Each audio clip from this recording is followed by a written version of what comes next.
Бардыгы өз чогуу сыйынабыз.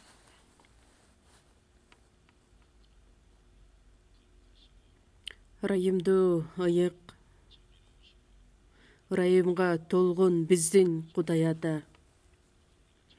Күнөөлөрүбүздүн азабынан биз Кудайдан алыстап, душман катары жашап жаткан учурубузда биринчиден бизди өзүңүзгө чакырып, өзүңүз аяп, жалгыз уулуңуз болгон Ыйса Машаякты бул дүйнөгө жиберип, анын төккөн улуу каны аркылуу айгаш-жыгашта биздин күнөөлөрүбүздүн баардыгы кечирилип, куткарылууга ээ болуп, өз балдарыңыз кылып алгандыгыңыз үчүн ыраазычылык билдиребиз.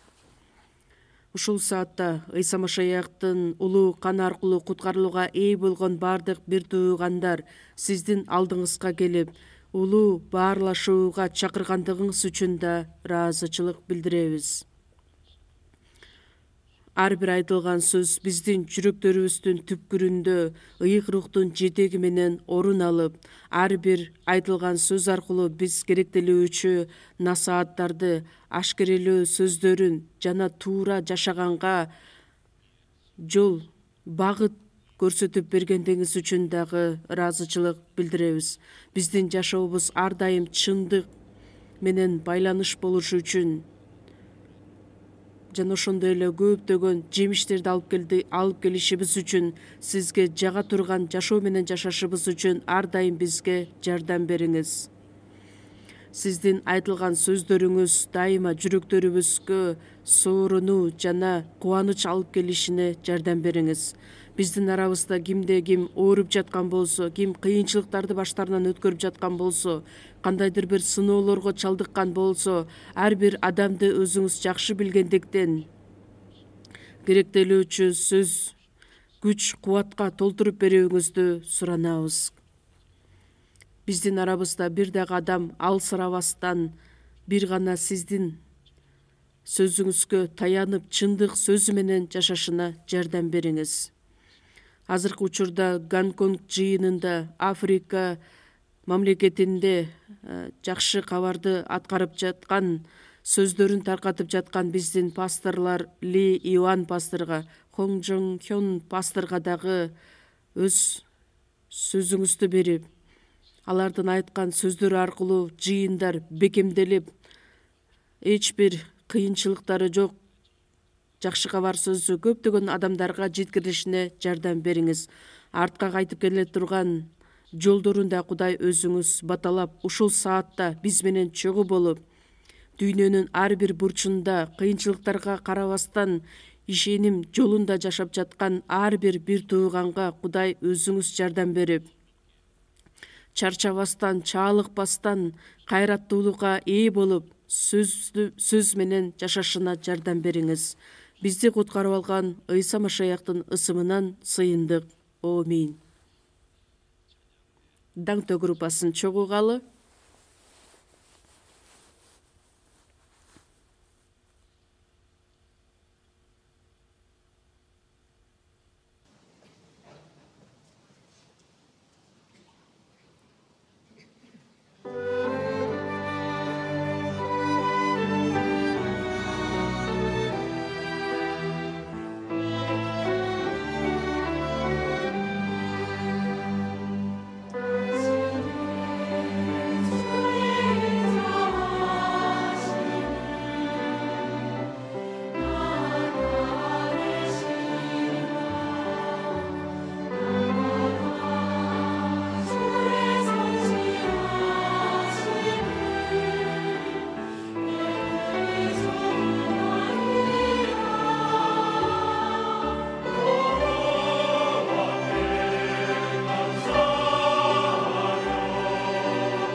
Даңктоо группасы үчүн өзгөчө ыраазычылык айткым келет.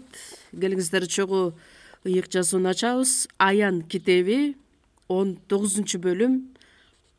Аян китеби 19-бөлүм 6-аят.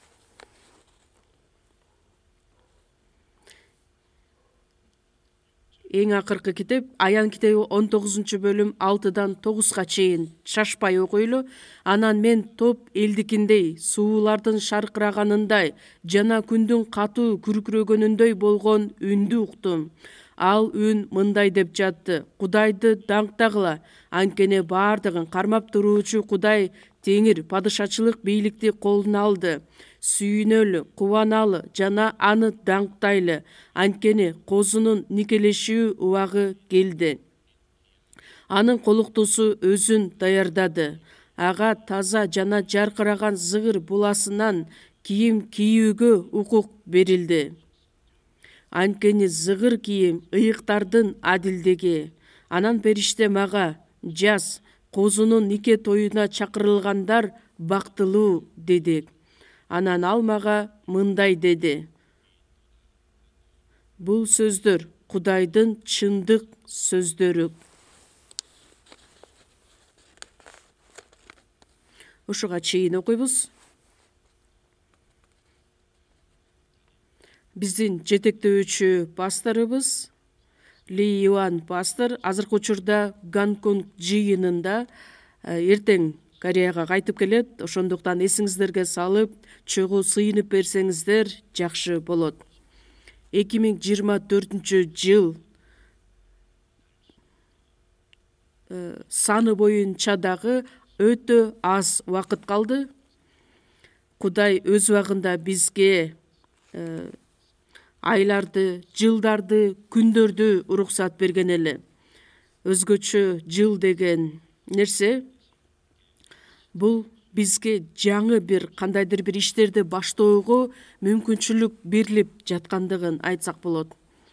Адам баласы күнөө темпераментине ээ болгон, ошондуктан алсыз адам оңой жүрөгү жабыркап калышы мүмкүн, же болбосо туура эмес иштерди кыла бериши мүмкүн.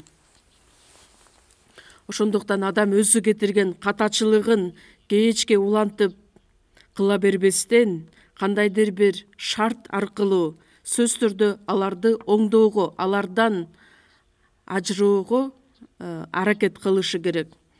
Ал үчүн биз ар дайым өзүбүздү текшерип турушубуз керекпиз. Анан өз иштерибизди, кылган туура эмес иштерибизди мойнубузга алып, Кудайдын астында оңдолгонго да аракет кылышыбыз керекпиз. Ошондуктан быйылкы жылды жыйынтыктап отуруп, биз өзүбүздүн жашообузга кандайдыр бир анализдерди жүргүзүп, Кудай өзү жараткан жылды бизге эмне үчүн берди, аны жакшы жыйынтыктап отуруп, андан кийин жаңы жылды жаңы жүрөк менен баштасак өтө жакшы болот. Быйылкы жылда кетирген катачылыктар болгон болсо, аларды эмдеги жаңы жылга алып кетпестен, алардан арылып, ушул жылга калтырып, биз жаңы жашоо менен жашаганга умтулушубуз керекпиз. Биздин жашоодогу эң эле керек нерсе бул жыйын болгондуктан, баштапкы жыйындардан үлгү алалы деген теманы мен түздүм. Баштапкы жыйындардан биз кандай үлгүлөрдү ала алабыз?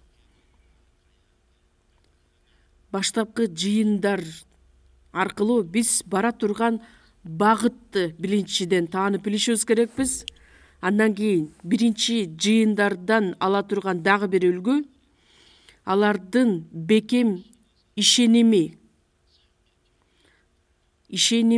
жараткан жашоодогу өзгөрүүлөр, андан кийин алардын жашоосундагы курмандык, каалоосу жана өзүн Кудайга арноосу, ошол жашоого биз үйрөнөлү деп турабыз. Сөзсүз түрдө үлгү алсак өзүбүзгө жакшы болот.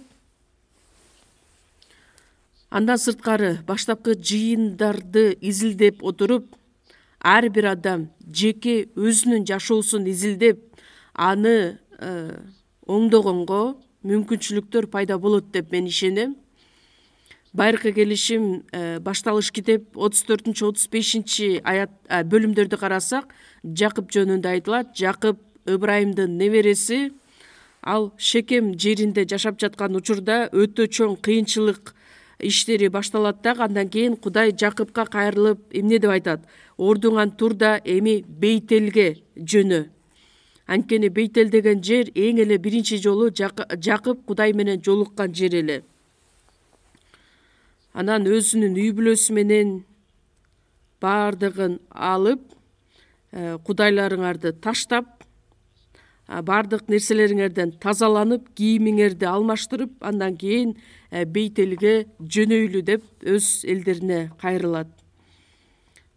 Шекемден чыгып, андан кийин ошол Бейтел жерине келет. Бейтел жерин эл Бейтел деп атап коюшкан элек. Биз сиздер менен үйрөнө турган темабыз бүгүнкү күндө биздин жашообузда эң эле маанилүү ролду ойногон нерсе бул жыйын болгондуктан, жыйын кандай үлгүлөрдү бизге көрсөтө алат? Жыйындын бул дүйнөдөгү ээлеп турган орду кандай? Жана жыйындын өзгөчөлүктөрү эмнеге байланыш? Ал үчүн биз баштапкы биринчи тургузулган жыйындар аркылуу аларды изилдеп, андан кийин өзүбүзгө керектелүүчү үлгүлөрдү ала алсак болот. Аян китеби 19-бөлүмдү биз чогуу окудук. 2-3 бөлүмдөрдө 7 жыйындар жөнүндө айтылат. Же болбосо жыйын доорлору жөнүндө айтылат. Ал эми Аян китеби 4-5 бөлүмдөрдө асман эшиктери ачылып, элчи жакан асманга көтөрүлөт дагы, бейиштеги шаарды көргөн мазмун жазылат. Бул эмнени билдирет? Жыйын доору бүткөндөн кийин Ыйса Теңир бул дүйнөгө келет дагы, ыйыкталган адамдарды, биринчиден ишенип көз жумган адамдардын баардыгын денесин тирилтип, ал эми тирүү жүргөн ыйыктарды даңктуу денеге өзгөртүп, андан кийин баардык адамдар Кудайдын алдында чогула тургандыгы айтылат. Анан Аян китеби 6-бөлүмдөн 19-бөлүмгө чейин абада келе турган Ыйса Машаяк жана биздин көтөрүлүүбүз бул дүйнөдө 7 жылдык кайгы учурунда кандай иштер болуп өтөт, ошол жөнүндө айтылат.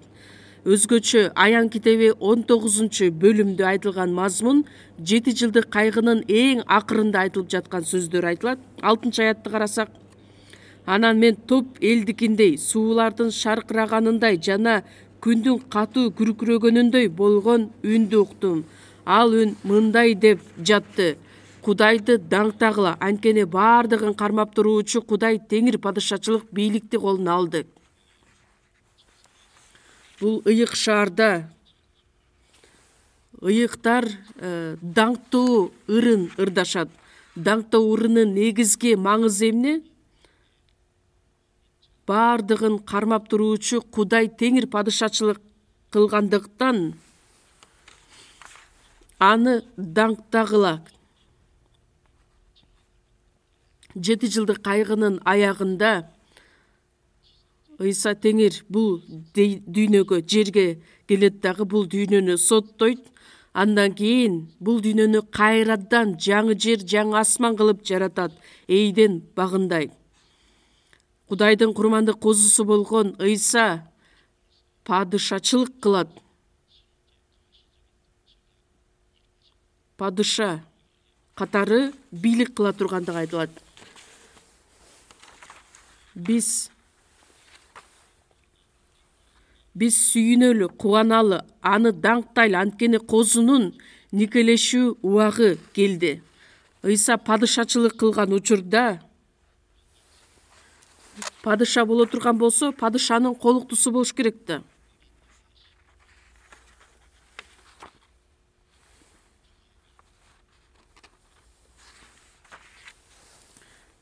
Кудай өзү бийлик, падышачылык кыла турган болсо, никелешүү тоюнда убадаланган убакыттагы өз убактысына жакын калды. Никелешүү убактысында козунун колуктусу катары бул биздин азыркы учурдагы жыйын айтылат. Демек жыйын ошол никелешүү тоюна өзүн даярдап жатат. 8-аятта айтылат: ага таза жана жаркыраган зыгыр буласынан кийим кийүүгө укук берилди. Анткени зыгыр кийим ыйыктардын адилдиги. Ушул даярдыктардын баардыгы бүткөндүктөн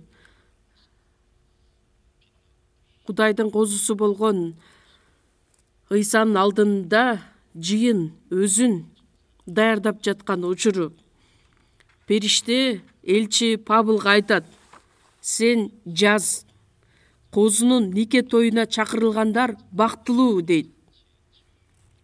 Козунун нике тоюна чакырылгандар бактылуу. Куткарылган адамдар жөнүндө айтылат.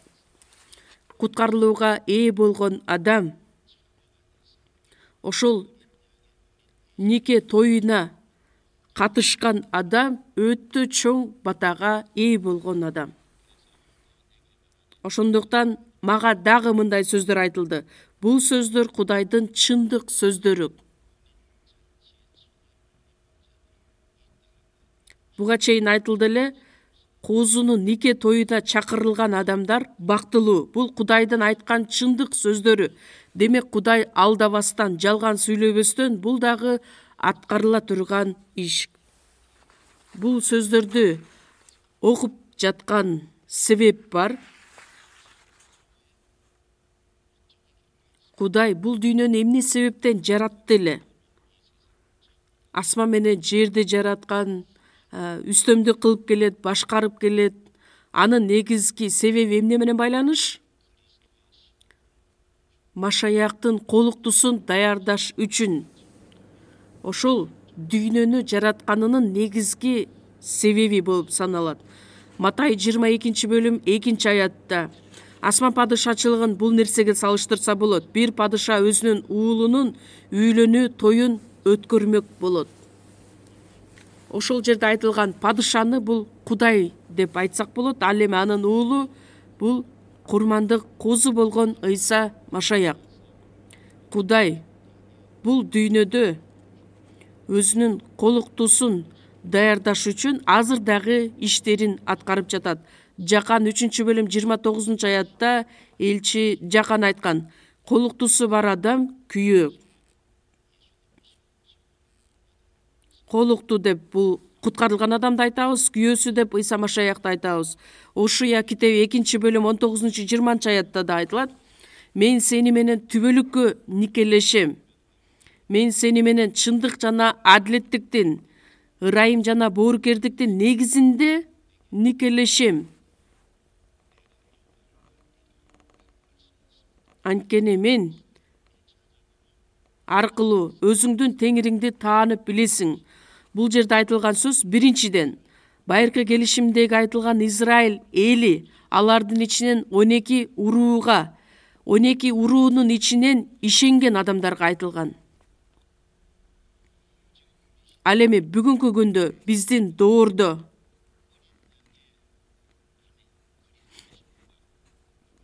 козунун колуктусу азыркы учурда ким? Жыйын болуп саналат. Биз бул тарыхта жашап жатабыз. Ошондуктан Машаяктын колуктусу өзүн даярдап жаткан учурду өз көзүбүз менен көрүп жашап жатабыз. Эфестиктерге жазылган кат 2-бөлүм 20-аятта колукту өзүнүн күйөөсүн жолуктуруш үчүн кандай даярдыктарды көрүп жатат? Ошону карай кетели. Эфестиктерге 2-бөлүм 20-аят. Эфестиктерге жазылган кат 2-бөлүм 20-аят.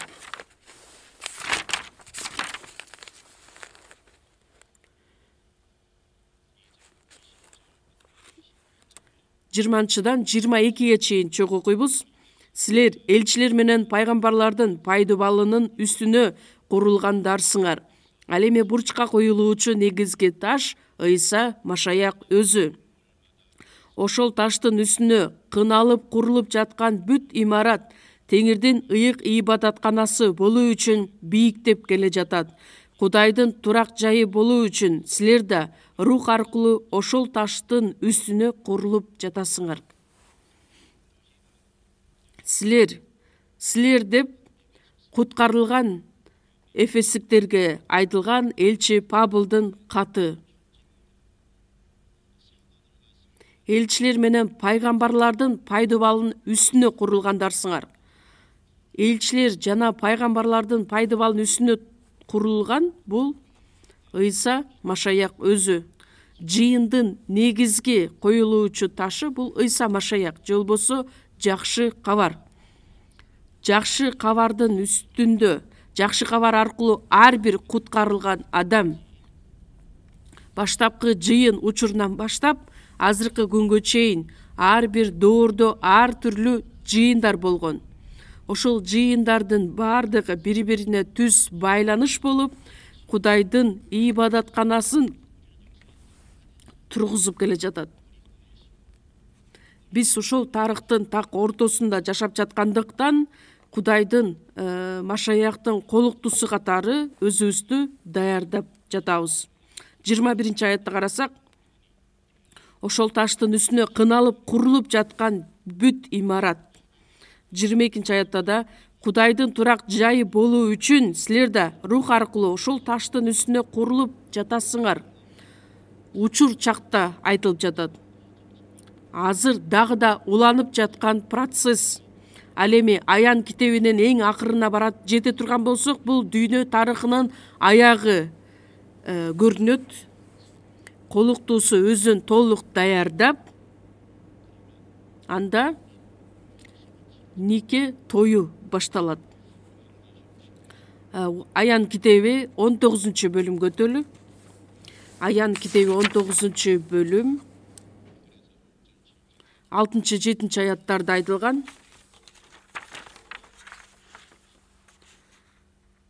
Бардыгын кармап туруучу Кудай Теңир падышачылык бийликти колуна алды. Падышачылык кылган учурда Машаяктын колуктусу сөзсүз түрдө чогуу катышат. 7 аятта сүйүнөлү, кубаналы жана аны даңктайлы, анткени козунун никелешүү убагы келди. Анын колуктусу өзүн даярдады. Толук кандуу даяр экендигин билдирет. Ал эми Ыйса Машаяк бул дүйнөгө жерге келген учурда куткарылган адамдардын бардыгы ак атка минип келишет. 14 аят. Аян 19 бөлүм 14 аят. Чогуу окуйбуз. Анын аркасынан ак ат минген, ак жана таза зыгыр буласынан кийим кийген асман кошуундары ээрчиди. Асман кошуундары деп бул периштелерди айткан жок, куткарылган адамдар. 8 аятта ага таза жана жаркыраган зыгыр буласынан кийим кийүүгө укук берилди. Таза жана жаркыраган зыгыр буласынан кийим кийип, 11 аятта анан мен ачылган асманды жана ак аттын үстүндө отурганды көрдүм. Бул жерде Ыйса Машаякты айтат. Асмандар ачылып, ак аттын үстүндө отурган Ыйсаны көрдүм дейт. Ыйсанын артынан ыйыктардагы таза жана жаркыраган зыгыр буласынан кийим кийип, ал эми бул дүйнөнү эйден багындай кылып, жаңы жер, жаңы асманды Кудай жаратат дагы 1000 жыл падышачылык кылат. Биз дагы Машаяктын колуктусу катары чогуу катышабыз. Аян китеби 20 бөлүм 6 аят. Чогуу окуйлу. Биринчи тирилүүгө катышкан адамдар бактылуу жана ыйык адамдар. Экинчи өлүм алардын үстүнөн бийлик кыла албайт. Алар Кудайдын жана Машаяктын ыйык кызмат кылуучулары болушат жана аны менен бирге 1000 жыл падышачылык кылышат. 5 аятта куткарылбаган адамдар 1000 жыл өткөнгө чейин тирилишкен жок. Алардын рухунда, денесин дагы бириктирип түбөлүк тозокко жиберет. Ал эми ишенген адамдар, куткарылган адамдар 1000 жылдык падышачылыкка катышат. Эмне үчүн? Анткени алар козунун колуктусу болгондуктан. Бул дүйнөнү толугу менен талкалап, кайрадан жаңы жер, жаңы асманды жараткан учурда машаякчылар, куткарылган адамдар дагы козунун даңкына чогуу ээ болушат. Аян китеби 21 бөлүм 9 аят. Чогуу окуйбуз. Акыркы 7 аламат толтурулган 7 чөйчөк кармаган 7 периштенин бири мага келип, жүр, мен сага колуктуну, козунун үйлөнө турган аялын көрсөтөм деди.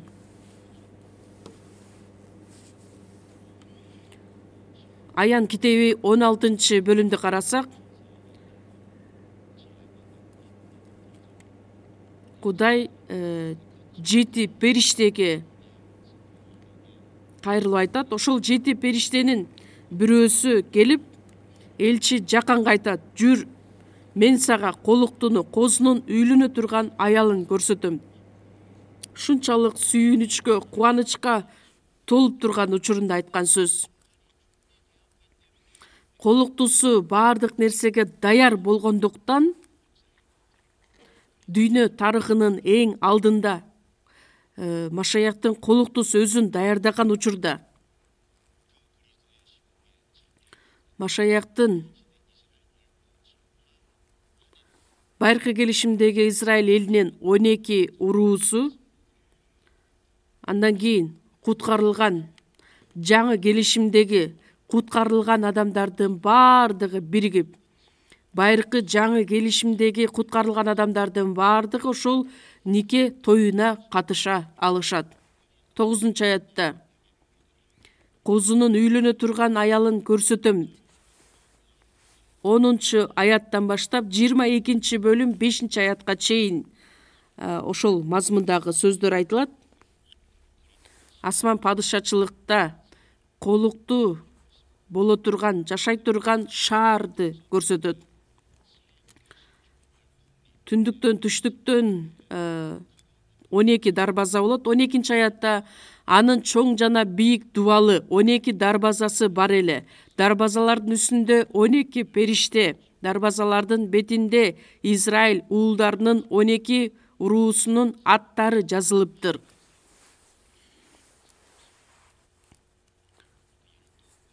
Он эки дарбаза болот. 12 дарбазада 12 уруунун аттары жазылат. Чындыгында Кудайга чыныгы ишеним менен жашаган адамдар. 14 аятта шаардын дубалынын пайдубалы 12 таштан турат экен. Алардын бетине козунун 12 элчисинин ысымы жазылыптыр. 12 элчинин ысымы жазылды деген сөз бул жаңы келишимдеги куткарылган адамдардын баардыгын билдирет. Байыркы жана жаңы келишимдеги куткарылган адамдардын баардыгы ошол жерде чогуу болушат. Байыркы жана жаңы келишимдеги адамдар катышып жаткан учурда 12 дарбаза болот. Анан пайдубалда 12 таштан турат. Кымбат баалуу таштардан жана берметтен. Эмне үчүн анда куткарылган адамдарды бермет менен салыштырган? Ак бермет, мисалы үчүн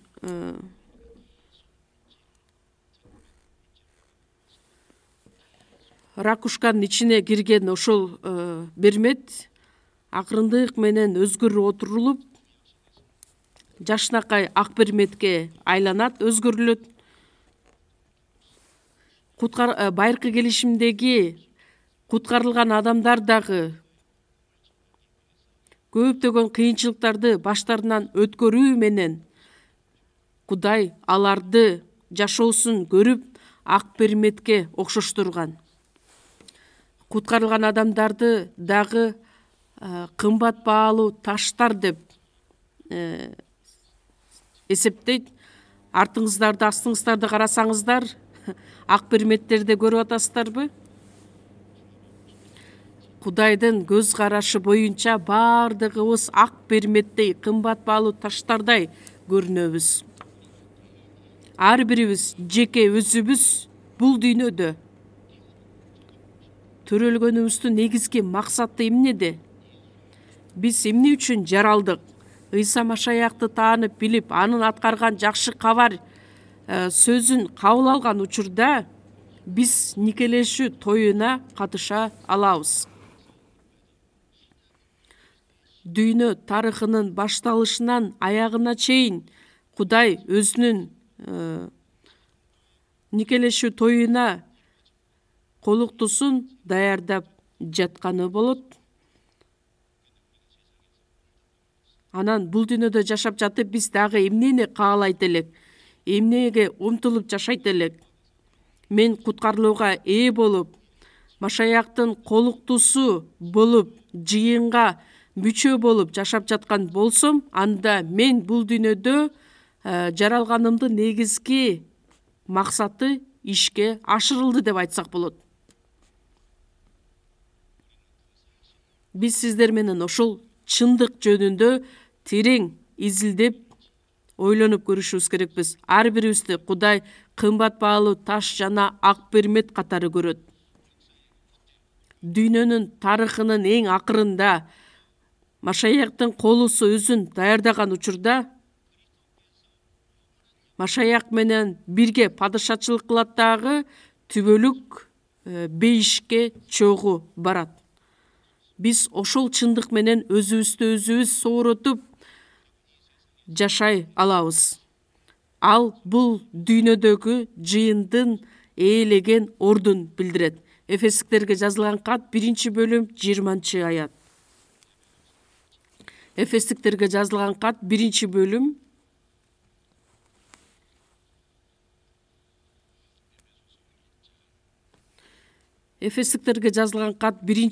20-аят. 20-дан баштап мен окуп берейин. Кудай Машаякты өлгөндөрдүн арасынан тирилтип, асманда өзүнүн оң жагына отургузганда, ошол эле күч Машаяктын ичинде аракеттенген. Аны бардык башчылыктан, бийликтен, күчтөн жана үстөмдүктөн, ошондой эле азыркы мезгилде гана эмес, келечекте да атала турган бардык кысымдардан жогору койгон. Чок окуйбуз, бардыгын анын бут алдына багындырган жана аны бардыгынын үстүнөн жыйындын башчысы кылып койгон. Жыйын анын денеси, бардыгын бардык жагынан толтуруучунун толуктугу. Кудай жараткан бардык нерсенин үстүндө жыйын турат. Жыйындын ээлеген орду бардыгынын үстүндө турат. Жыйындын ээлеп турган орду жаратылган нерселердин астында эмес, жыйын эң жогорку орунда турат. Бардык жаратылгандын үстүндө турат. Жыйындын башчысы Ыйса Машаяк өзү. Ыйса Машаяк ошол жыйындын башчысы болот. Жыйын анын денеси, бардыгын бардык жагынан толтуруучунун толуктугу. Бардыгынын үстүнөн жыйынды жогору койду. Бул дүйнөдө болгон нерселердин бардыгы, жаратылган нерселер, бийлик, күч бардыгынан жогору турат жыйын.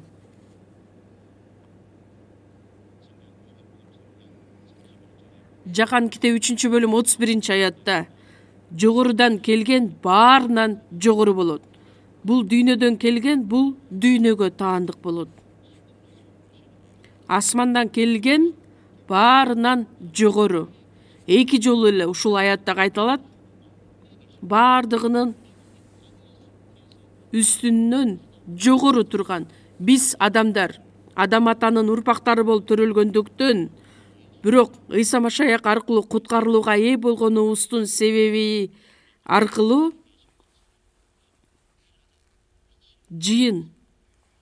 жыйындын акыбалы азыркы учурда кандай учурда турат? Кудай бизге кандайдыр бир бийликти бул дүйнөдөгү байлыкты бериш үчүн эмес, жыйынга байланыштырып, жыйынды баардык нерсенин үстүнөн жогору коюш үчүн. Ошол жыйынды баардык жагынан толтуруп туруш үчүн жыйындын толуктугу качан болгон учурда гана жыйын баардык ийгиликтерге жете алат. Колосалыктар 2-бөлүм 9-аятта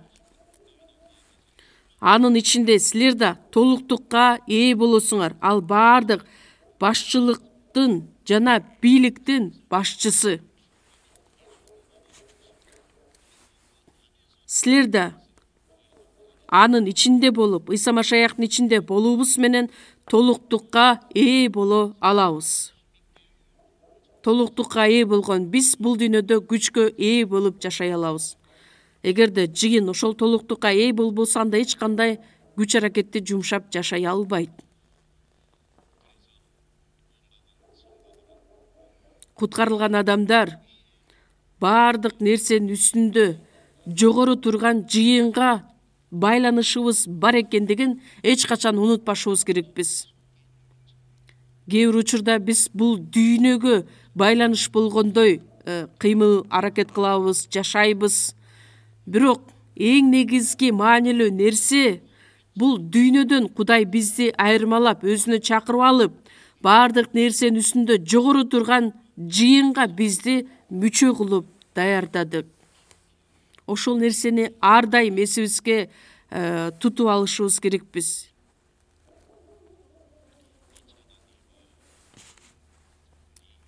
Ричард Ниван деп аталган автор машаякчылардын жана машаякчылар бул дүйнөнү кандайча көз караш менен карайт деген китепти жазган экен. Алардын ичинен бирөөсүн карай турган болсок, маданият же болбосо салт. Машаякчылар маданиятка, салтка аралашып эле жашай беришет. Экинчиси, маданияттын үстүндө турган машаякчылар. Булар баардык нерсени айырмалап биле алышат, айырмаланып жашашат, бирок чындык жашоо менен жашаганга аракет кылат. Үчүнчүсү, маданиятка байланыш болгон адамдар, машаякчылар.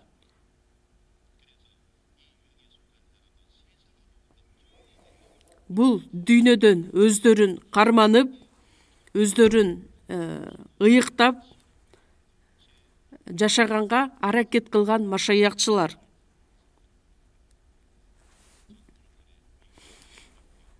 Май айында мен Америкага барган элем. Ошол учурда эмнени байкадым? Мурун ал жакта дагы жакшы кабар сөзү айткан миссионерлер бар эле. Анан азыркы учурда барганымда өзгөчө бир группадагы адамдарды көрдүм. Алар капкара кийинип алышат экен, жада калса автоунаага да отурушпайт экен.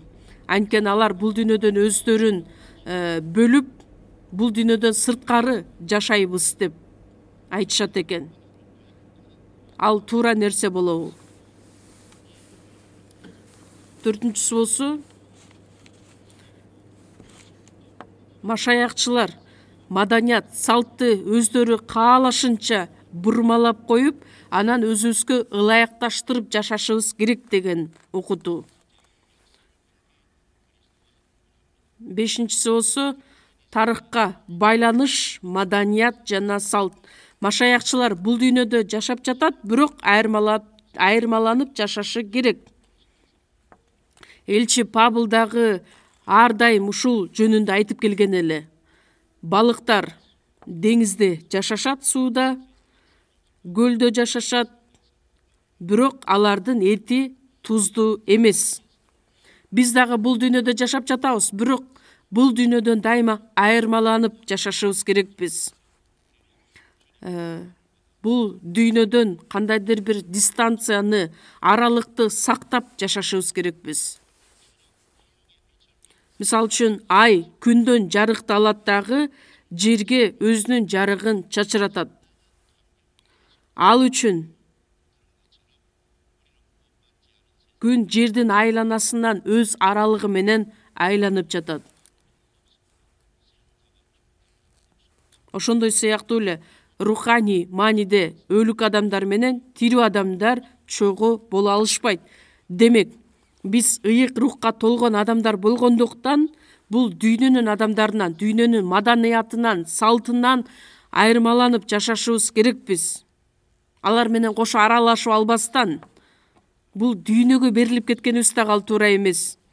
Дүйнөнүн ылдый жагына түшүп кеткенибиз дагы туура эмес. Анткени Кудай бизди дүйнөнүн үстүнө, баардык нерсенин үстүнөн жогору турган жыйынга байланыштырды. Анткени биз бул дүйнөдө жарыктын жана туздун ролун аткарган адамдарбыз. Баштапкы жыйындардан үлгү алалы. Ыйык рух түшкөндөн кийин ишенген адамдар пайда боло башташат. Ошол учурда биринчи пайда болгон жыйындар. Ошол учурдан баштап Машаяктын колуктусу өзүн даярдап келет. Кудайдын асман падышачылыгына барган күнгө чейин ал колуктусу өзүн даярдайт. Же болбосо Кудайдын ибадатканасы азыр дагы тургузулуп келе жатканды билдирет. Матай китеби 16-бөлүм 18-аятта мен өз жыйынымды ушул таштын үстүнө курам, аны өлүм да жеңе албайт.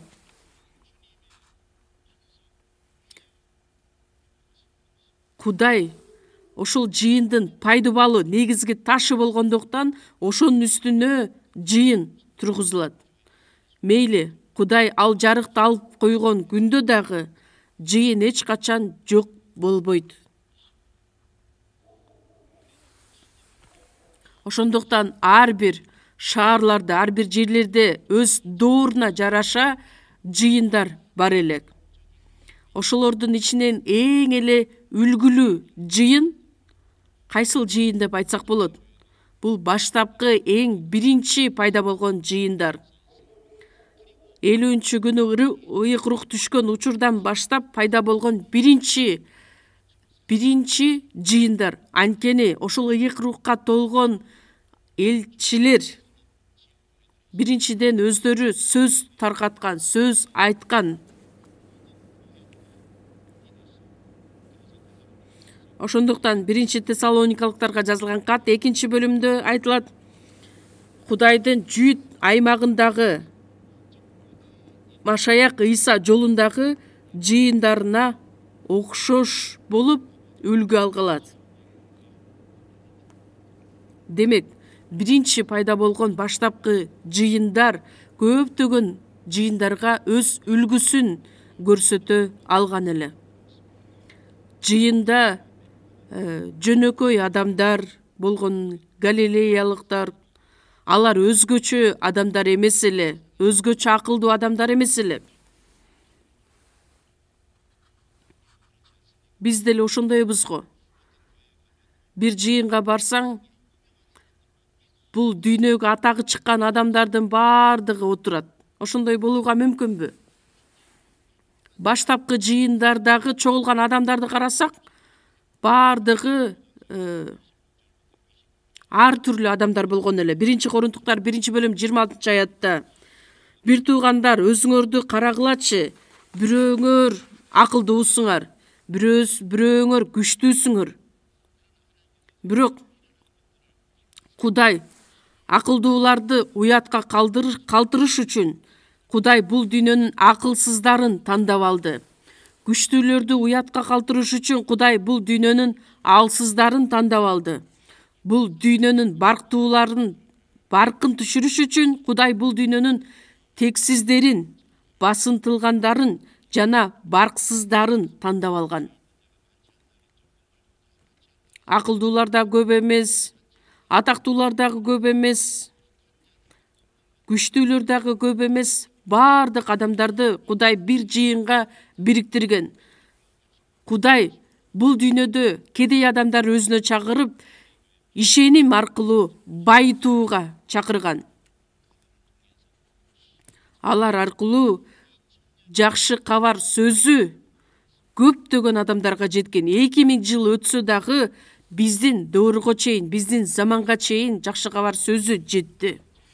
Азыр дагы биздин жыйын алсыз болсо дагы дүйнө жүзүндөгү 80 мамлекеттен ашык мамлекеттерге ыйык жазуу сөзү таркатылып жана күбөлөндүрүлүп жатат. Мисалы, карап көрсөңүздөр, чуркоо жарышында, эстафетада чуркап бара жаткан адамдар болот.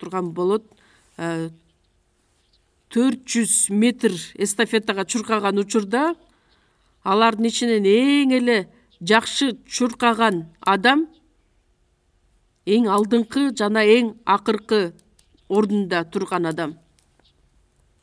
Эмне үчүн? Анткени эң маанилүү ролду ойногондуктан. Баштапкы жыйындар шунчалык аракетин жумшап, алар чуркап келишкен эле. Эми биз дагы алардан үлгү алып, аракеттин бардыгын жумшап,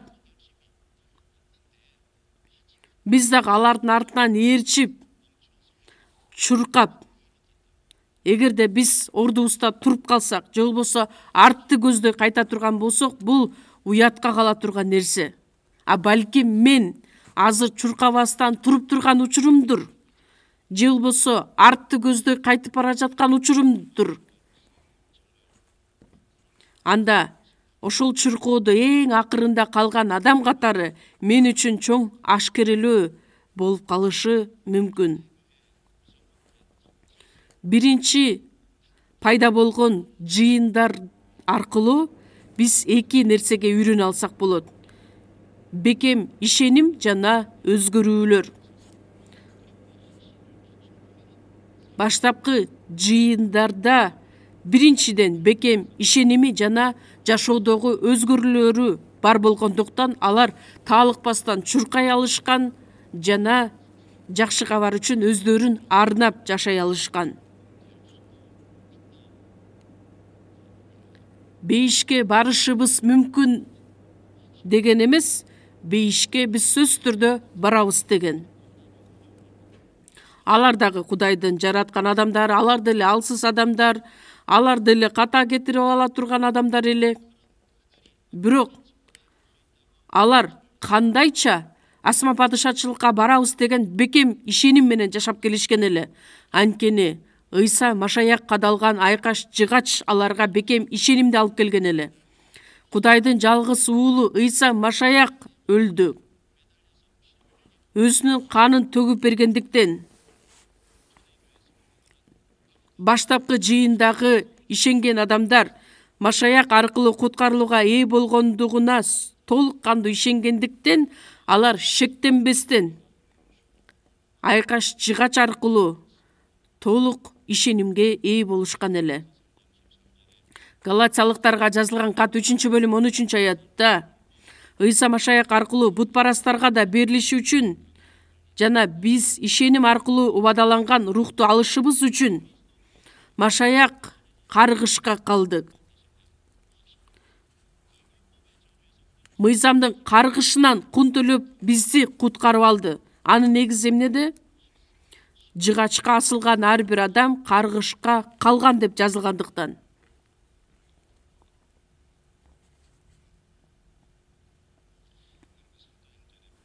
Элчилердин иштери китебин карай турган болсок, баштапкы жыйындагы элчилер ошол учурда элдерге сөз айтып, насааттарын айтып, 19 насаат сөздөр айтылат. Алар сүйлөгөн сөздөр. Ошол элчилердин сүйлөгөн сөздөрдүн ичинен мазмундарын карай турган болсок, бардыгы ушунчалык ишенимге ээ болгон. Экинчи бөлүмдө силер үчүн айкаш жыгачка кадалган Ыйса Машаякты силерге Машаяк катары ишенишиңер үчүн. Анан жүйүттөр, биз эмне кылышыбыз керекпиз, эмне кылалы дегенде 38-аятта күнөөңөр кечирилиш үчүн тобо кылгыла, ар бириңер Ыйса Машаяктын ысымынын урматына сууга чөмүлдүрүлгүлө, ошондо силерге ыйык рух берилет. Элчилердин иштери 4-бөлүмдө элчи Петр жана Жакан аларга тыюу салып, кайрадан Ыйса Машаяк жөнүндө айтпагыла деген тыюу салган учурда дагы алар өзүңөр ойлоп көргүлөчү, Кудайды укпай силерди угуу Кудай алдында туура болобу? Элчилердин иштери 5-бөлүмдө кайрадан аларга айтат. Ошол учурда Петр анан көптөгөн элчилер аларга эмне деп жооп беришет? Биринчи иретте адамдарга эмес, Кудайга баш ийүү керек. Силер канчалык бизге тыюу салбагыла, бирок биз силерге эмес, Кудайга баш ийебиз. Кудайдын буйругу, тапшырмасы бүт ааламга, бүт элдерге барып, ыңгай келсе да келбесе да жакшы кабарды айт. Антиохияда элчи Павел сөз айтып жаткан учурда, бир туугандар, билип алгыла, силерге ал аркылуу күнөөлөрүңөрдүн кечириле тургандыгы жарыяланып жатат. Мусанын мыйзам аркылуу актала албаган иштериңердин бардыгынан ал аркылуу акталасыңар. Мына Ыйса силерге бардык жооп боло алат. Анткени ага ишенген ар бир адам ал аркылуу акталат. Ыйса Машаяк жана айкаш жыгач. Бардык суроолорго берилген жооп. 1-Корунтуктарга жазылган кат 2-бөлүм 2-аятты чогуу ачабыз. 1-Корунтуктарга жазылган кат 2-бөлүм 2-аят. 1-Корунтуктар 2-бөлүм 2-аятты чогуу окуйбуз. Анткени силерге барганда айкаш жыгачка кадалган Ыйса Машаяктан башка эч нерсе айтпай эле коеюн деп чечкем.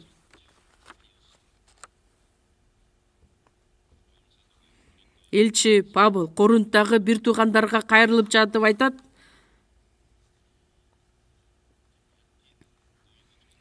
Мартин Ллойд Джонс деген Англиядагы пастор бар эле. Ал өмүр бою Кудайга кызмат кылып көз жумат. Башында ал врач болчу эле, бирок пастор болот.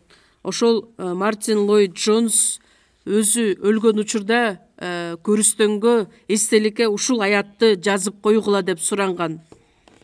Айкаш жыгачка кадалган Ыйса Машаяктан башка эч нерсе таанып билген жокмун. Ыйса Машаяк.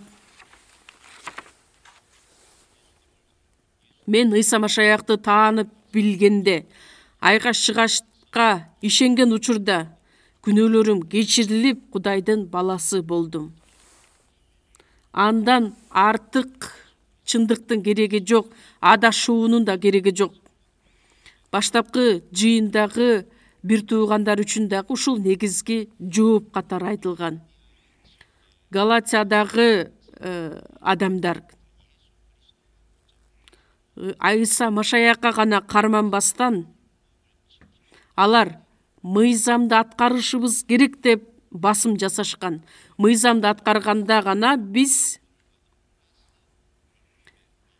куткарылуу плюс мыйзамды аткаруу деп окутуп келишкен. Ал эми элчи Павел галатиялыктарга кайрылып айтат 3-бөлүмдө: акылсыз галатиялыктар, айкаш жыгачка кадалган Ыйса Машаяк силердин көз алдыңарда тартылгандай сүрөттөлүп берилбеди беле? Анан кантип силер чындыкка баш ийбөөгө азгырылып жатасыңар? Баштапкы жыйындагы ишенген адамдар ошол бекем ишенимге ээ болуп, жакшы кабарды таркатып келишкен. Накыл сөздөр 21 бөлүм 28 аятта жалган күбө өлөт. Ал эми билгенин айткан адам ар дайым сүйлөйт. Менин ичимдеги болгон чындык ар дайым мен кайраттуулук менен сүйлөөгө түрткү жаратат. Чыныгы ишеним кайраттуулук менен сүйлөгөнгө мага күч берет. 2 Корунтуктар 4 бөлүм 13 аятта мен ишенгем, ошондуктан сүйлөдүм. Ошол эле ишеним рухуна ээ болгон биз да ишенебиз, ошондуктан сүйлөп жатабыз. Биз эмне үчүн сүйлөй алабыз? Анткени биздин ичибизде чындык бар болгондуктан. Ошол чындык сөз түрдө биздин жашоодогу өзгөрүүлөрдү көрсөтөт. Сиздерге бүгүн $100 берсең, бир жумадан кийин $1,000,000 кайтарып берем десе, $100 тапшырат белеңиз? Менимче баардыгыңыздар тапшырат болушуңуздар керек. Мейли адам алдасын, бирок Кудай эч качан жалган айтпайт. Кудай өзүнүн сөзүндө, Кудай жөн эле сөз менен гана айтпастан, Кудай эч качан жалган сүйлөбөс экендигин дагы далилдеген. Биз Кудайдын сөзүнө карманып жашай турган болсок, ар бир Кудайдын сөзү сөзсүз түрдө аткарылат. Ишенген адамга түбөлүк өмүр берилет десе, демек ал сөз да аткарылат. 1 Жакан 5 бөлүм 12 аятта ким Кудайдын уулуна ээ болсо, ал өмүргө ээ. Өмүргө ээ болушу мүмкүн деп айтылган жок да. Кудайдын бизге берген убадасы мына ушул түбөлүк өмүр. Ишенген адамга түбөлүк өмүр берилет. Бекем ишенген адам түбөлүк өмүргө гана ээ болуп тим болбостон сөз түрдө жашоодо өзгөрүүлөр болуп өтөт. Баштапкы жыйындагы бир туугандардын ишенген ишеними жөн гана билим катары эмес, 1 Тессалоникалыктар китебинде айтылгандай, 1 бөлүмдө биз айткан жакшы кабар сөз менен гана эмес, күч менен, ыйык рух менен жана бекем ишеним менен жеткирилди. Жөн гана билим катары эмес, бекем ишеним жана ыйык рух аркылуу силерге жеткирилди. Сиздерге жеткен жакшы кабар билим катары гана берилди, же болбосо ыйык рух менен, бекем ишеним менен жеткирилдиби? Ошол нерсени биз чын жүрөгүбүз менен кабыл алган болсок, анда жашообузда сөз түрдө чоң өзгөрүүлөр көрүнөт. Ыйсанын убагында элчи Жакып Лука 9 бөлүмдө айтылат, самариялыктар Ыйсаны кабыл албаган учурда 54 аятта каалайсыңбы? Теңир каалайсыңбы? Асмандан от түшүп, аларды кырып жок кылсын деп айталы. Самариялыктар Ыйса Машаякты кабыл албагандыгы үчүн аларга асмандан от түшүрүп, аларды кырып жок кылып салалыбы деп сурайт. Өтө коркунучтуу сөздөр. Бирок элчи Жакан кайрадан тирилген Ыйса Машаякты көрүп, бекем ишеними бар болгондуктан ал сүйүүнүн элчиси болот. 1 Жакан китебин карасаңыздар, сүйүү жөнүндө көп айтат. Элчи Жакан улам сөз сүйлөгөндө эле оозунан сүйүү жөнүндө сөздөр чыккан эле. Анан кечке сүйгүлө, сүйүш керек, сүйүүнү бөлүшкүлө десе, угуп аткан элдер айтат, башка темада бизге сөз сүйлөсөңүз болбойбу десе, макул дейт. Анан башка теманы баштап келатып эле кайра эле сүйүүгө өтөт. Чыныгы түбөлүк өмүргө ээ болгон адам сүйүүгө Мисалы, элчи жаканда эле сүйүүгө суу сап турган адам, ал Машаякка жолугуу аркылуу сүйүүнүн элчиси болуп өзгөрүлөт. Матай 11-бөлүм 19-аят. Матай китеби 11-бөлүм 19-аят.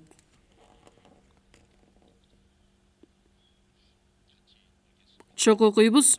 Адам уулу келди, ал жейт, ичет, ал жөнүндө. Ал тамак жегенди, шарап ичкенди жакшы көрөт. Салык жыйноочулар жана күнөөкөрлөр менен дос деп айтып жатышат. Акылмандуулук өз иштери менен акталды. Бул жерде айтылат. Акылмандуулук өз иштери менен акталды.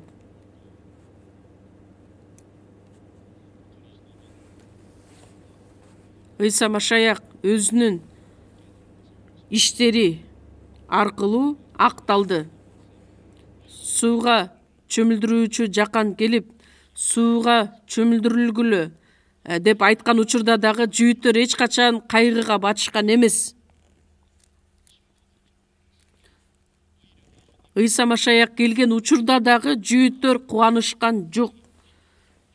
Тескерисинче аны көрүп, шылдыңдашып, ар кандай жаман сөздөрдү айтып, мына ал жөнүндө айтат. Тамак жегенди, шарап ичкенди жакшы көрөт. Салык жыйноочулар жана күнөөкөрлөр менен дос болот деп. Ыйса ал учурда айтат, акылмандуулук өз иштери менен акталды. Мейли, мен азыр шылдың болуп жатам. Бир аз убакыт өткөндөн кийин айкаш-чыгачка кадалып, жакшы кабар сөзү аткарылып, адамдар тобо кылган учурда, чындыкты куткарылууга ээ болгон учурда, жакшы кабарды кабыл алган учурда алар ыйыкталышат, адил болушат, ак болушат.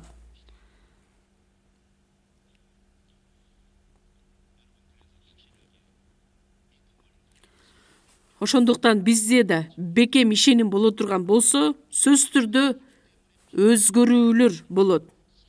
Мейли, ишенгендигибиз үчүн ар кандай куугунтуктар болушу мүмкүн. Бирок тескерисинче кандай өзгөрүүлөр байкалышы мүмкүн, ошону көрөлү. Элчилердин иштери 2-бөлүм 47-аят. Элчилердин иштери 2-бөлүм 47-аят. Чок окуйбуз. Кудайды даңкташчу, бүт эл аларга жакшы мамиле кылчу. Теңир болсо жыйынга куткарылгандарды күн сайын кошуп жатты. Кудайды даңкташчу эле, бүт эл аларга жакшы мамиле кылчу. Ишенгендиги үчүн алар куугунтукка ээ болушу мүмкүн эле, бирок жашаган жашоосу ишеним аркылуу жакшы кабар сөзү көптөгөн адамдарга жеткирилген эле. Элчилердин иштери 5-бөлүм 13-аят.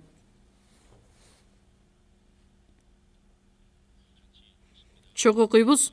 Бирок чоочун адамдардын бирөө да аларга кошулууга дааган жок. Эл болсо аларды даңктап жатты.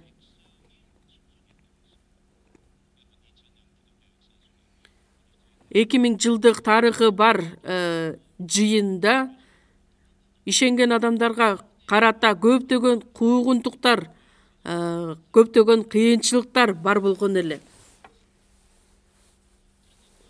Бирок куугунтукка ээ болгон адамдарга жардам берген адамдар бар эле. Алар кимдер эле? Качып жүргөн адамдарды тескерисинче ишенбеген адамдар кабыл алып жардам беришкен эле. Эмне үчүн? Анткени куугунтук алынса дагы бекем ишенимге ээ болгон адамдар ушунчалык чынчыл Кудайга берилип жашагандыктан, эгерде алар жалкоо болгон болсо, жашоосундагы эч кандай өзгөрүүлөр көрүнбөсө, анда эч кандай жардамга дагы ээ боло албайт эле. Ошондуктан 20-кылымдын башында Түндүк Кореяда дагы чоң өзгөрүүлөр болгон эле. Пхеньянда бардык калкынын 40% машаякка ишенген адамдар пайда болгон эле. Дүйнө жүзү боюнча 40%га ишенген адамдардын пайда болушу бул өтө чоң өзгөрүү эле. Ошол учурда бирөөгө карыз боло турган болсо, карыздарынан дароо кутулушуп, өздөрү туура эмес кылган иштери моюнуна алып, бирөөнү таарынтып ала турган болсо, сөз түрдө барып аларды кечирим сурап, ошол чынчыл жашаган жашоосу жакшы кабарды таркатууга чоң түрткү берген эле. Машаякчылар бул дүйнөнүн адамдарынан эмнеси менен айырмаланат? Чынчылдыгы менен. Лука жазган жакшы кабар 2-бөлүм 52-аятта дагы Ыйса жөнүндө айтылат. Ыйса жетилип акыл эске толду. Ал Кудайдын да, адамдардын да сүймөнчүгү болду. Байыркы келишимде Шемуэл пайгамбар 1-Шемуэл 2-бөлүмдө айтылат. Өспүрүм Шемуэл күндөн күнгө жетилип, элге да, Теңирге да сүймөнчүктүү боло берди. Жаңы келишим Римдиктерге жазылган кат 14-бөлүмдө чогуу ачабыз. 17-18 аяттар. Римдиктерге жазылган кат 14-бөлүм 17-18 аяттар. 17-18 чогуу окуйбуз. Анткени Кудайдын падышачылыгы тамак же суусундук эмес, тескерисинче ыйык рух берген адилеттик, тынчтык жана кубаныч. Машаякка ушундай кызмат кылган адам Кудайга жагат. Аны адамдар да кадырлайт.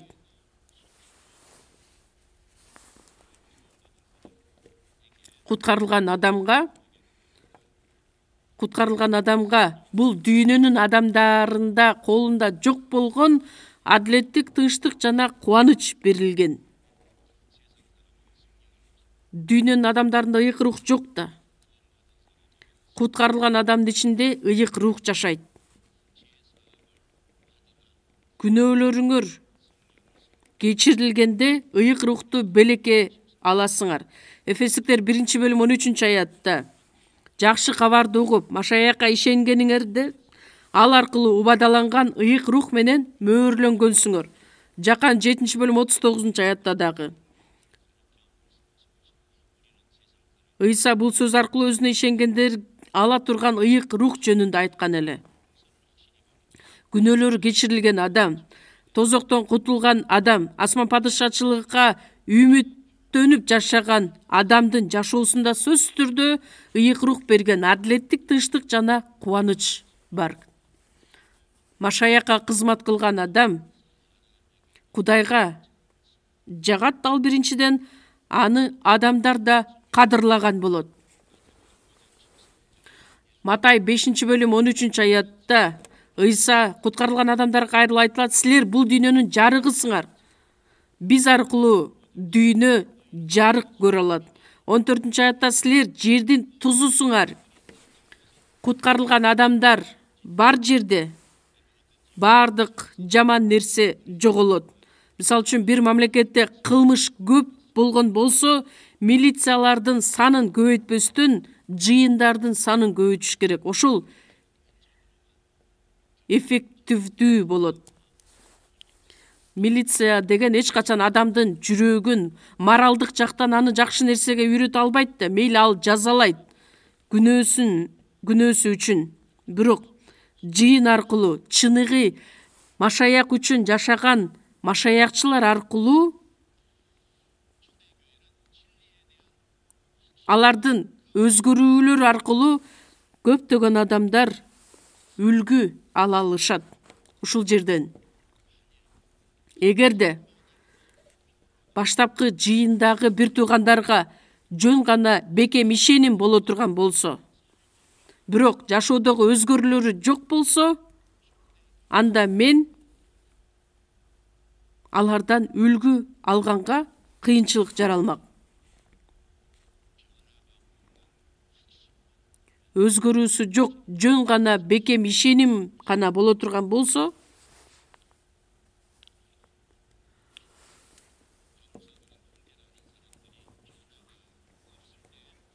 элчи Павыл айтат, бир туугандарга кайрылып айтат,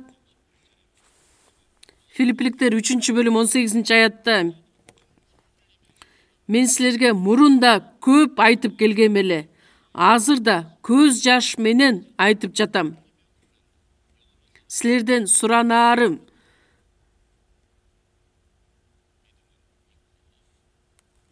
ишенимди унутуп, жөн гана сөз менен адам көркөмдөп сүйлөй турган болсо, анда көз жаш төгүлө турган иш болот. Жакып китеби 2-бөлүм 18-аятта, сенин ишенимиң бар, ал эми менин иштерим бар. Мага ишсиз ишенимди көрсөт, мен болсо сага иштерим аркылуу ишенимди көрсөтөйүн. Эгерде ишеним боло турган болсо, сөзсүз түрдө өзгөрүү болушу керек, жашоодо байкала турган өзгөрүүлүү. Эгерде ишеним чындык болгон болсо, анда өзгөрүү анын көлөкөсү болушу керек. Биздин ичибиздеги болгон ишеним, Ыйса Теңир өзү берген ишеним бизге сөзсүз түрдө өзгөрүүлөрдү алып келет. Жакып 2-бөлүмдө да айтылат, ишеними иштер менен коштолгон. Ишеним иштер аркылуу жеткилеңдикке жеткирет.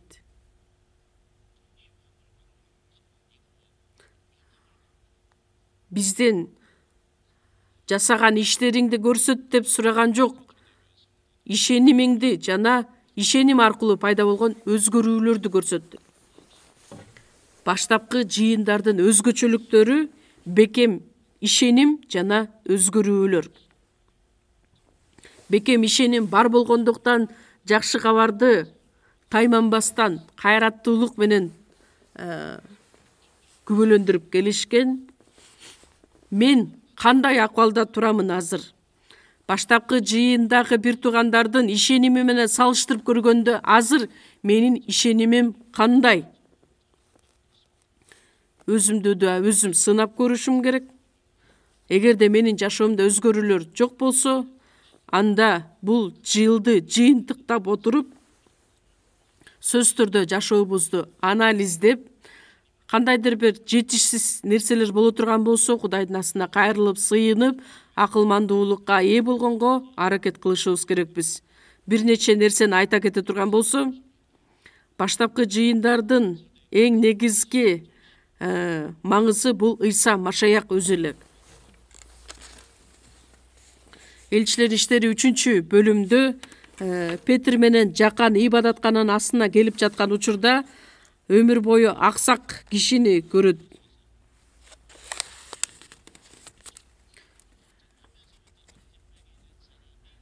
Тубаса аксак адамды ал аяктырып бутуна тургузгандыктан көптөгөн адамдар ал жерге чогулушат дагы, бул Сулаймандын үйү деп аталган жерге келишет. Петр муну көргөндө элге кайрылып айтат. Элчилер иштери 3-бөлүмдө 12-аятта, Израилдыктар, буга эмне таң калып жатасыңар? Биз аны эмне өзүбүздүн күчүбүз менен же такыбалыгыбыз менен бастырдыкпы? Элчи Петр айтат, эмне үчүн бизге карап жатасыңар? Биз эмне ал адамды өзүбүздүн күчүбүз менен бастырдыкпы? Теңирди карагыла, бизди эмес, Теңирди карагыла. Элчилер иштери 4-бөлүмдө 10-аятта, бүт Израиль эли билип алгыла, айкаш-чыгачка кадаган, бирок Кудай кайра тирилткен Назареттеги Ыйса Машаяктын атынан айыгып силердин алдыңарда турат. Ошол сөздөр менен алар Машаякты күбөлөндүрүшкөн. Машаякка толук кандуу ишенип, жыйындын бара турган, баса турган багыты Ыйса Машаяк. Биздин жашообуздун так ортосунда негизги ролду аткарган бул Ыйса Машаяк болушу керек. Элчилердин иштери 1-бөлүм 14-аятты дагы чогуу ачалы. Элчилердин иштери 1-бөлүм 14-аят. Элчилердин иштери 1-бөлүм 14-аят. Булар бир топ аялдар менен Ыйсанын энеси Мариям менен жана анын бир туугандары менен чогуу куйбуз бир тилек менен сыйынып жүрүштү. Бир тилек менен. 2-бөлүм 46-аят. Чогуу куйбуз күн сайын ибадатканада чогуу болушчу, үйлөрдө нан сындырып, кубаныч менен таза жүрөк менен тамактанышчу. Күн сайын ибадатканада чогуу болушчу.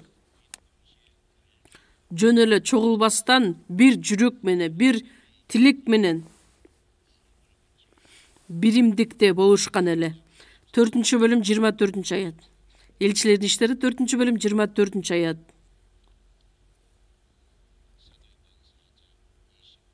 4-бөлүм 24-аят. Алар болсо муну угушкандан кийин катуу үн менен асманды, жерди, деңизди жана алардын ичинде эмне болсо ошонун баарын жараткан эгедер Кудай.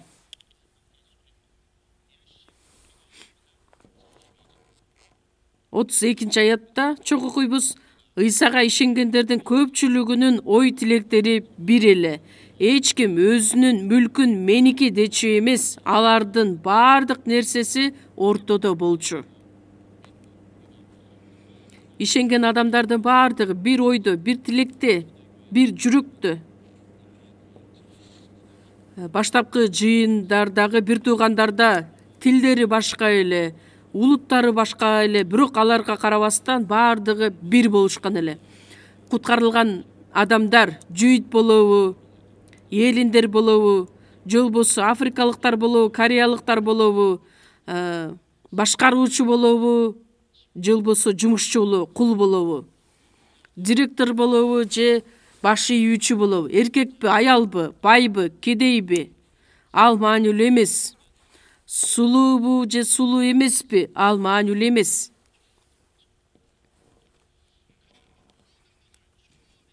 Бардыгын Ыйсанын ичинде бириктиришкен, биримдикке чогулушкан.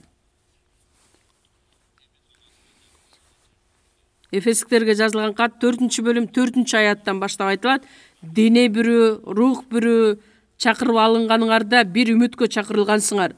Теңир бирөө, ишеним бирөө, чөмүлдүрүлүү бирөө, бардыгынын үстүндө турган, бардык аркылуу жана бардыгынын ичинде болгон бардыгынын Кудайы жана атасы бирөө. Эфестиктерге 4-бөлүм 4-төн 6-аятка чейин 7 нерсе айтылат. 7-ни дагы көбөйтсө болот. Эмне үчүн 7 менен токтолгон? Анткени 7 деген сан бул жеткилеңдикти билдирет. Ошондуктан 7 нерсе менен жыйынтыкталган. Кудай 6 күн бул дүйнөнү жаратты дагы 7-чи күнү эс алган эле. 7 деген бул жеткилең.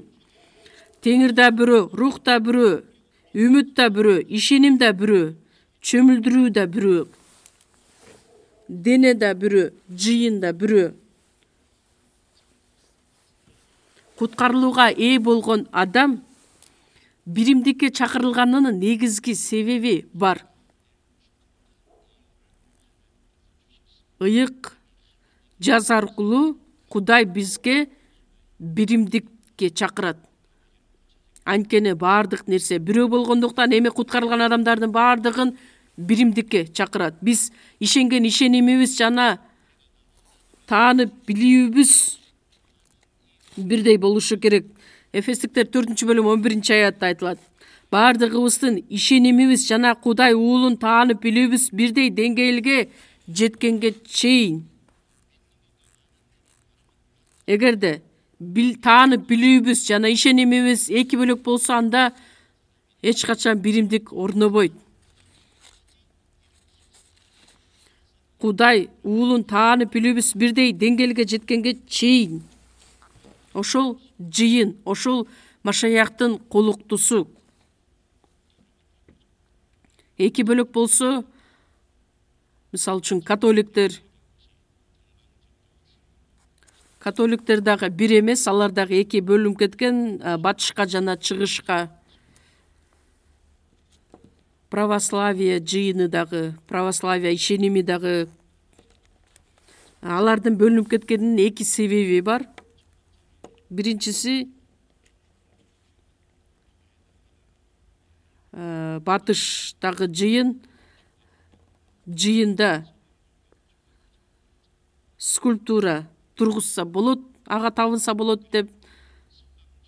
Ал эми батыштагы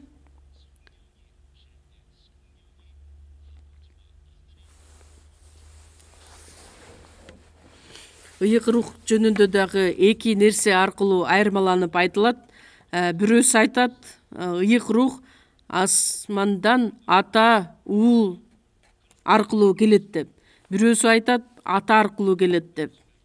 Ошол эки айырмачылыктан экөө эки жакка бөлүнүп кетет. Мисалы, ойлоп көрсөңүздөр, булут 98% суудан турат, калган 2% башка заттардан турат.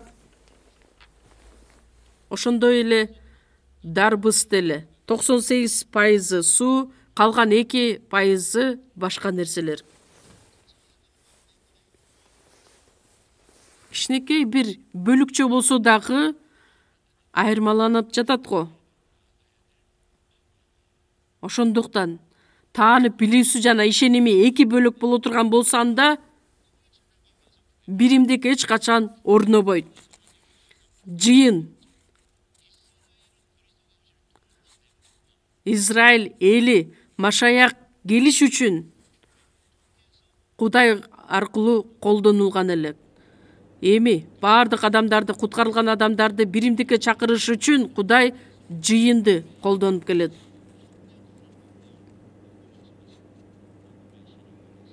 Жакшы кабарды таратууда баардыгыбыз бир ой, бир тилек, баардык күч аракетин жумшашыбыз керекпиз.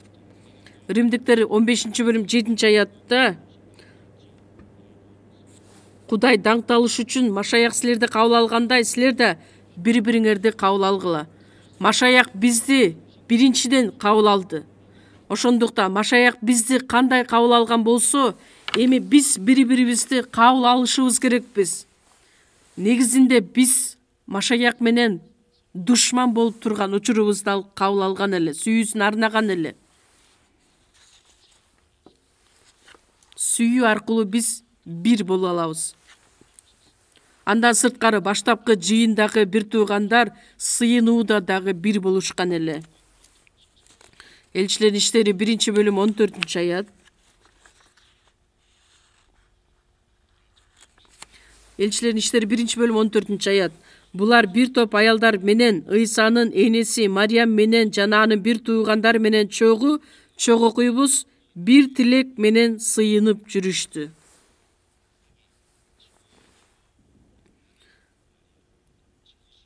Бир тилек менен сыйынып жүрүштү, бүт жүрөгү менен.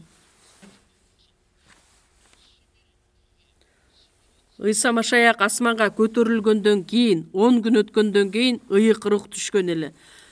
Ошого чейин шакирттер эмне кылышты эле? Сыйынып отурушкан эле. Сыйынгандык үчүн ыйык рухка ээ болду деген мааниде эмес, убадаланган ыйык рух келди. Бирок сыйынып, анан ээ болушту деген сөз ушунчалык каалап күтүшкөндүктөн 4-бөлүм 24-аятты биз буга чейин ачканбыз. Алар катуу үн менен асманды, жерди, деңиздерди, ошонун баарын жараткан эгедер Кудай. 31-аятта ушинтип сыйынып бүтүшкөндө алар чогулган жер солкулдап кетти. Ыйык рухка толуштук. Ыйык рухка толгондон кийин Кудайдын сөзүн тайманбастык менен айта башташты. Аларга каршы канча коркунучтар, канча тыюу салуу болду эле. Бирок ошол учурдагы элчилер, ишенген адамдар ыйык рухка толгондуктан тайманбастык менен жакшы кабар сөзүн айта башташкан. Биз дагы кандайча кайраттуулук менен элдерге жакшы кабар сөзүн айта алабыз? Качан жан дилибиз менен, чын жүрөгүбүз менен сыйынган учурда. Мен деле семинар өтөрдүн астында бүт жүрөгү менен Кудайдын астында сыйынып, анан семинар өткөргөн учурда Кудайдын иштеген күчү такыр башкача болот. Марк жазган жакшы кабар 4-бөлүмдө Ыйса менен шакирттери чогуу бир кемеде кайыкта отурган болот. Ошол учурда чоң толкундар пайда болот дагы. Анан шакирттери коркуп Ыйсаны ойгото башташат. Бирок Ыйса ал деңиздерди дагы бардыгын токтотот, толкундарды да. Биз жүрөгүбүз кыйналып турган учурда сыйынабызбы? Астыбыз капкараңгы болуп турганда, эч нерсе көрүнбөгөн учурда сыйынабызбы? Бүгүнкү ээ боло турган батабыз үчүн сыйынабызбы? Сыйынуу менен бир күндү баштап, сыйынуу менен батага ээ болуп, сыйынуу менен бардык кыйынчылыктарды жеңип, сыйынуу менен негизи дем алып жашап келген баштапкы жыйындагы бир туугандар. Биз кандайча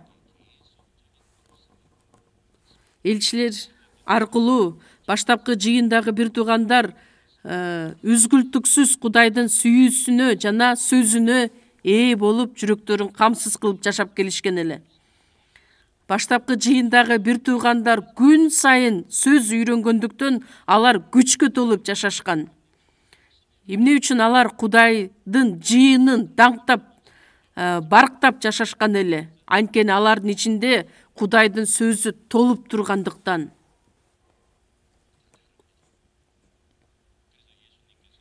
Ыйса дагы өз сөзүндө эмне деп айтат эле? Силер кандайча сөз угуп жатасыңар?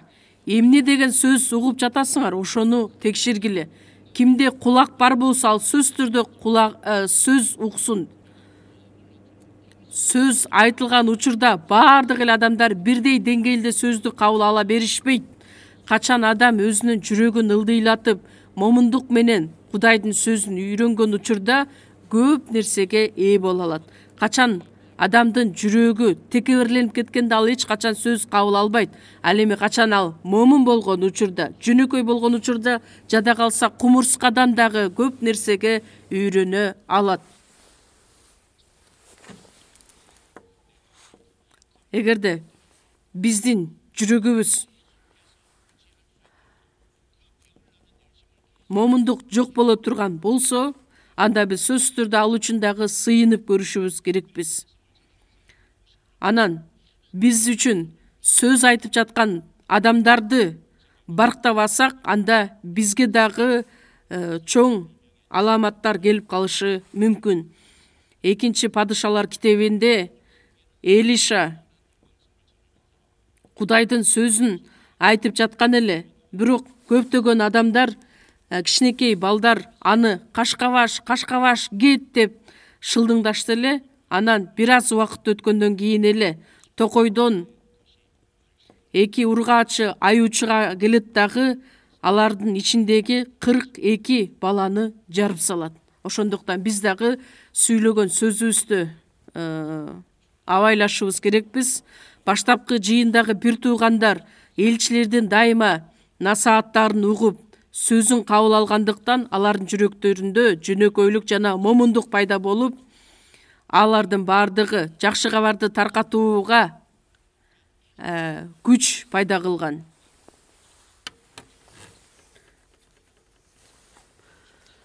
Кайраттуулук жана кыйынчылыкка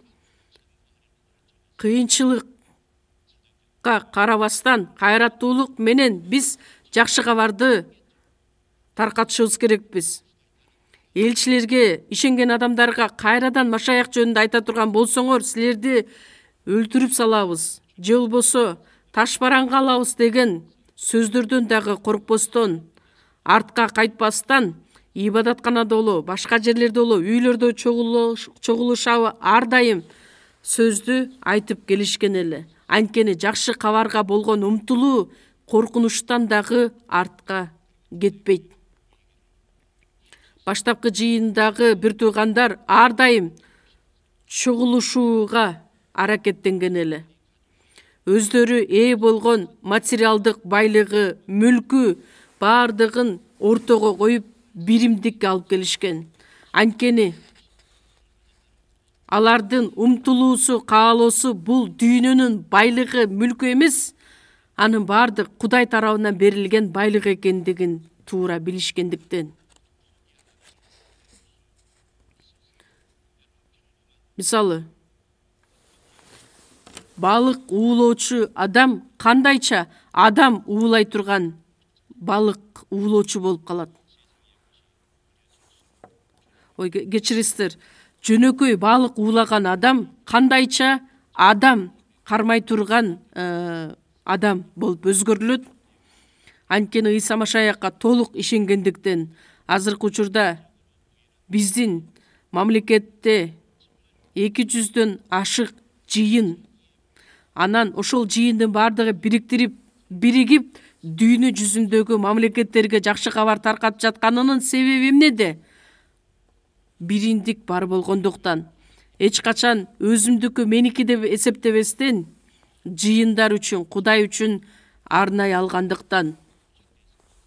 Ошондуктан кызматчылар үчүн дагы биз сыйынышыбыз керекпиз. Кызматчылар болгон күндө гана жакшы кабар сөзү көптөгөн адамдарга таркатылат. Анан баштапкы жыйын өзгөрүүлөргө ээ болгон жыйын болуп бизге үлгү катары көрсөтөт. Анткени башында 12, 70, 120 күндөн күнгө көбөйүп келген эле. Анан жакшы кабар таркатуу сөзү бүт аймактарга таркай баштаган. Самария, Жүйүт, бүт ааламга.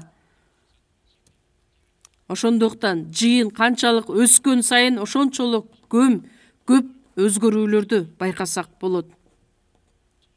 Биздин жыйында дагы өзгөрүүлөр бар болгонунун себеби көптөгөн бир туугандар өзүн курмандыкка алып келгендиги үчүн, өзүнүн бардык нерсесин жыйын үчүн, Теңирин үчүн арнап жашагандыктан. Биз дагы ошол баштапкы жыйындагы бир туугандардан үлгү алышыбыз керекпиз. Анткени ошол учурдагы иштеген Ыйса Машаяк азыркы биздин доордо дагы үзгүлтүксүз иштеп жатат. Ошондуктан быйылкы жылды аягына чейин жакшы жыйынтыктап, мен куткарылууга ээ болуп жыйынга байланыш болсом, анда мен жашап жаткан жашоомдогу негизги максаттар иш жүзүндө аткарылды. Ал үчүн ыраазы болуп, кубанычка толуп, эми келе жаткан жаңы жылда кандай жашайм, ошол жөнүндө ой жүгүртүшүбүз керекпиз. Чогуу сыйынабыз. Кудай Ата, ыраазычылык билдиребиз. Ушул сөздү угуп жаткан бардык бир туугандар, күбөлөндүрүлүп жаткан сөздөр ар бир адамдын жүрөктөрүнөн орун алып, иштеп, бул жылды жыйынтыктап, жаңы жылды баштаганга кандайдыр бир өз пайдасын алып келишине жардам бериңиз. Жаңы келе жаткан жылды биз кандайча жашай алабыз? Ага дагы бизге акылмандуулук менен үйрөтүп бериңиз. Боло турган кышкы конференцияда көптөгөн адамдар катышып, чындык сөз аркылуу мындан аркы дагы жашообузда чуркап басып өтүшүбүз үчүн жетектеңиз. Бардыгыбызды өзүңүз өз иштериңиз үчүн колдонуп, жана дүйнө жүзү боюнча көптөгөн мамлекеттерге сиздин сөзүңүз таркатылышына жардам бериңиз. Бүгүнкү саат ушул күнүңүз үчүн дагы ыраазычылык билдирип, биздин куткаруучу Ыйса Машаяктын ысымынан сыйындык. Аминь.